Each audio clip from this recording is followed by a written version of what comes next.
Assalamualaikum warahmatullahi wabarakatuh.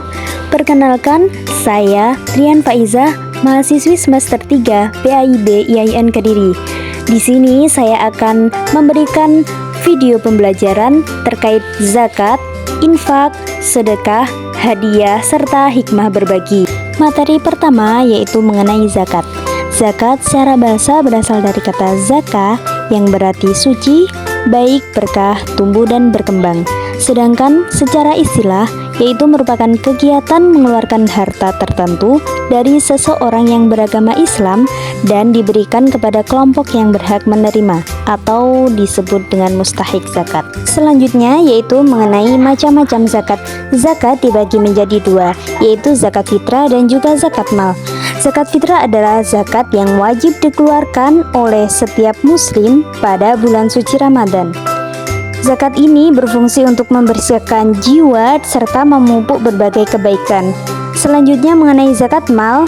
Zakat mal adalah zakat yang dikeluarkan atas segala jenis harta kepemilikan yang sudah mencapai nisab dan haul.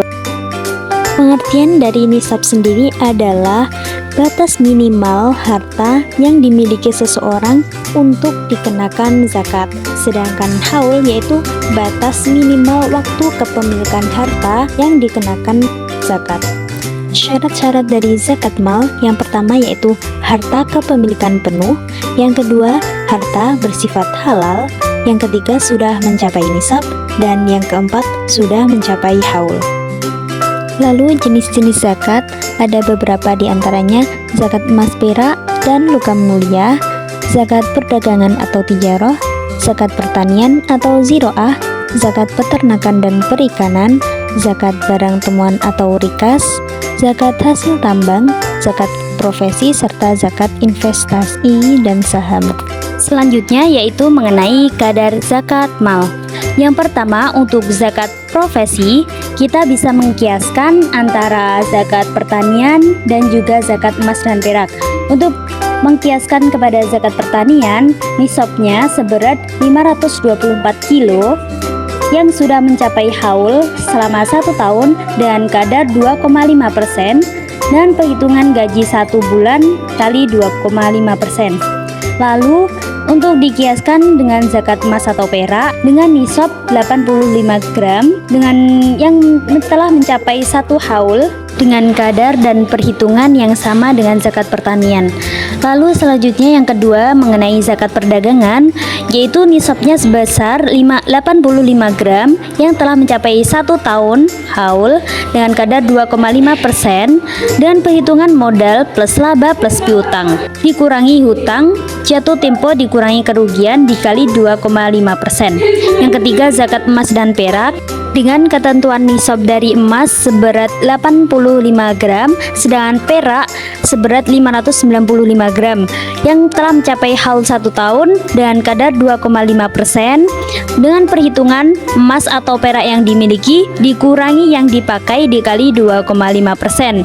Untuk zakat tabungan itu disamakan dengan zakat emas yaitu seberat 85 gram haul 1 tahun kadarnya juga sama, lalu perhitungannya saldo dikurangi bagi hasil dikali 2,5%. Untuk zakat pertanian nisabnya seberat 524 kilo beras dengan haul setiap kali panen dengan kadar untuk pengairan dengan air hujan seberat 10%, sedangkan pengairan buatan sebesar 5% dengan perhitungan 10% hasil panen untuk air hujan dan 5% hasil panen untuk pengairan buatan.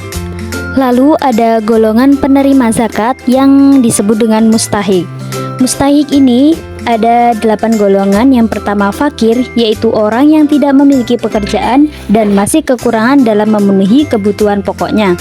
Lalu yang kedua ada miskin, adalah orang yang memiliki harta tetapi hanya cukup untuk memenuhi kebutuhan hidupnya.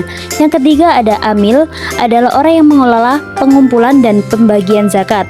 Yang keempat ada mu'alaf, orang yang masih lemah imannya karena baru mengenal dan menyatakan masuk Islam. Yang kelima rikab atau budak, yaitu budak saya yang memiliki kesempatan untuk merdeka tetapi tidak memiliki harta benda untuk menebusnya. Yang keenam ada ghorim, yaitu orang yang memiliki hutang banyak sedangkan dia tidak bisa melunasinya.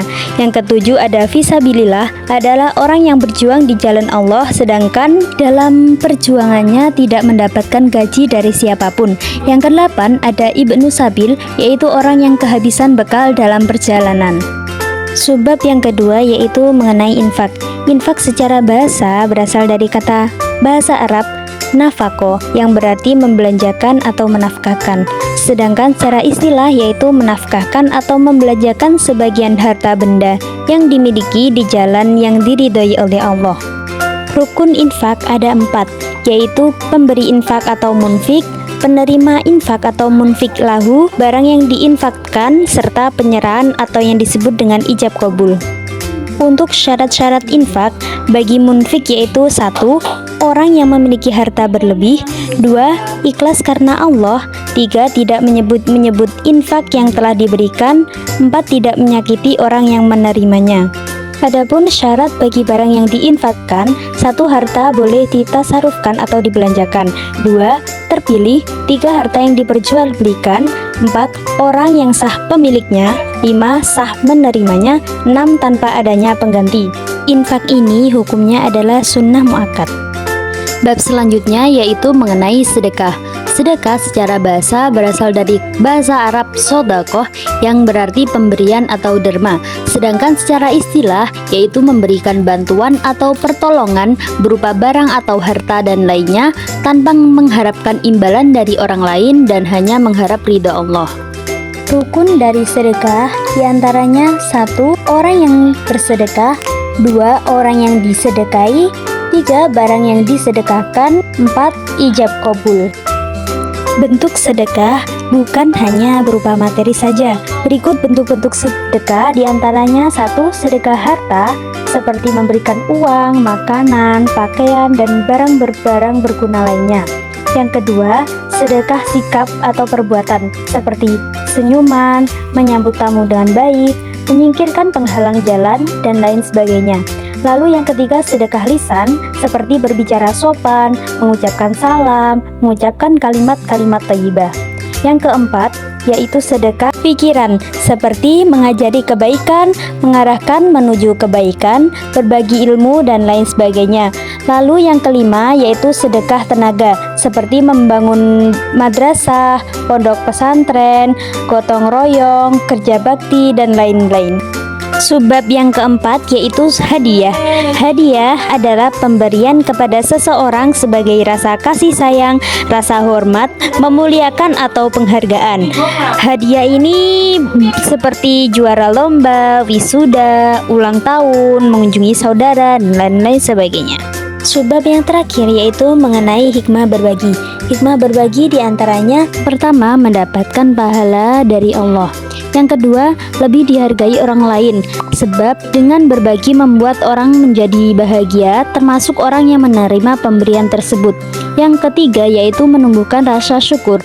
Berbagi dengan sesama akan memberikan kita kesempatan untuk menularkan kebaikan kepada orang lain yang akan meningkatkan rasa syukur. Yang keempat yaitu meningkatkan rasa kepedulian sosial. Dengan berbagi akan memperkuat tim kerjasama dan meningkatkan rasa kepedulian sosial. Yang terakhir yaitu menciptakan persaudaraan dan persatuan bersama. Berbagi akan menciptakan rasa persaudaraan dan persatuan sehingga kita akan lebih bersyukur dan apa yang sudah kita miliki.